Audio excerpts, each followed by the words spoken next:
Yung kambing na yan ay Anglo sa Anin Cross. Mula nung November hanggang ngayong Agosto ay ginagatasan siya. Sa unang 3 buwan, nakakakuha sa kanya ng 3 litro. Kaya lang hindi lahat kinukuha para naman sa anak. Ngayon, siguro ang magkukuha na lang sa kanya ay kalahating litro. Kasi buntis na siya, malapit ng 2 buwan ng buntis. Kailangan mabilis makuhanan ng gatas kasi magme-milk letdown pa ulit siya. Kapag sanay na silang gatasan, pila-pila yan sila at isa-isang pumupunta sa milking parlor. Pinapakain sila ng concentrate kapalit ng kanilang gatas. Mas maganda 3/4 kilo bawat isa ang mapakain sa kanila.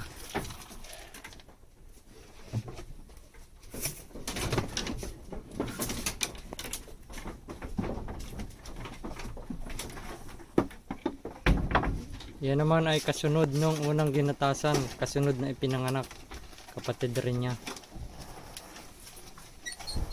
Maliit pa ang dede kasi unang anak pa niya. Magagatasan rin siya ng kalahating litro.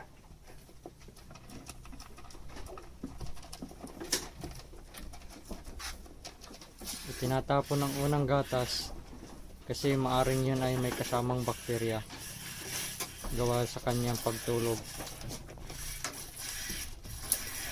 Yan po ay practice pa namin noong taong 2016. Habang naglaon, sinamahan na namin ang pagkain nila ng maraming tubig. 1 litrong tubig, kalahating kilong concentrate.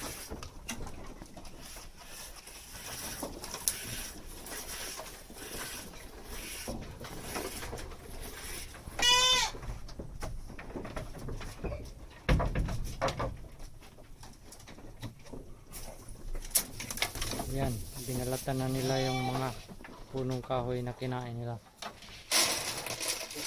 Isa nga ng punong kahoy, balat na lang at ay,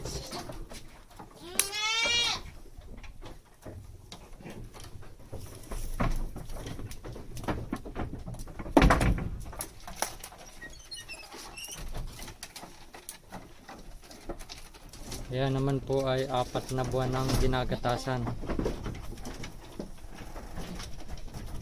Buntis na rin po siya ng 2 buwan. Siya ay Anglo F3.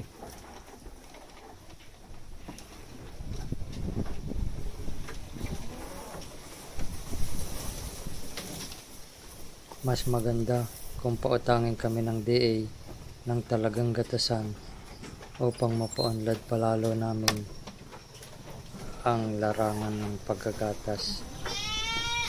Kailangan malinis ang ating pagkakagatas kasi ito ay iinumin ng tao at para rin hindi magkasakit ang mga didi ng kambing. Mga 1 litro ang nagagatas sa kanya araw-araw. 1 beses isang araw.